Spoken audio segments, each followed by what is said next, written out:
Imagine being lost at sea. Endless water stretches in every direction. No land, no shelter, no one to call for help.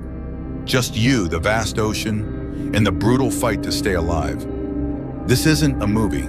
This isn't fiction. This really happened. The Pacific Ocean, the largest and deepest ocean on Earth, spans nearly 64 million square miles. It touches continents from Asia to the Americas, the Arctic to Antarctica. You could fit every continent inside it twice and still have room left over. Now picture yourself trapped in its endless blue expanse, drifting alone for over a year.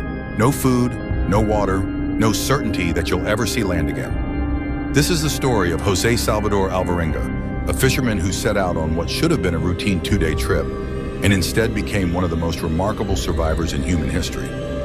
It was November 2012 when Alvarenga, a seasoned fisherman, set out from Costa Azul, Mexico.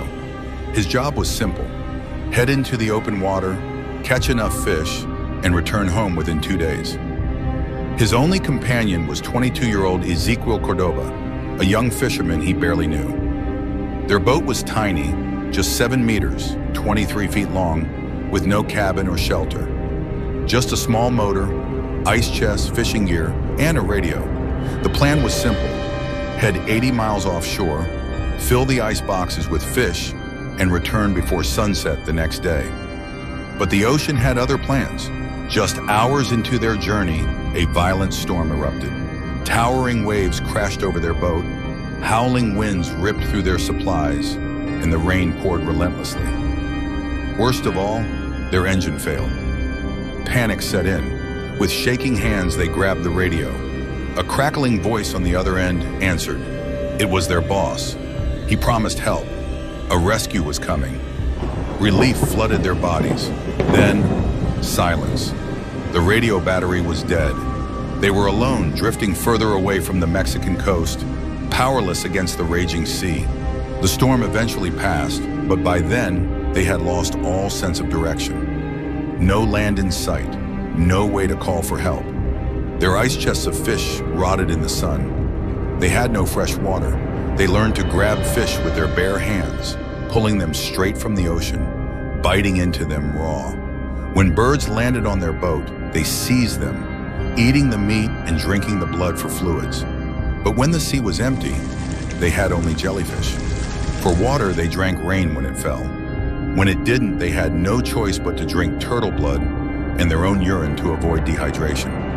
Cordoba struggled with the brutal conditions. Unlike Alvarenga, he refused to eat raw fish. His body weakened, his mind deteriorated, and hopelessness consumed him. One day he lay down and never got up. Alvarenga was devastated, but he couldn't afford to grieve.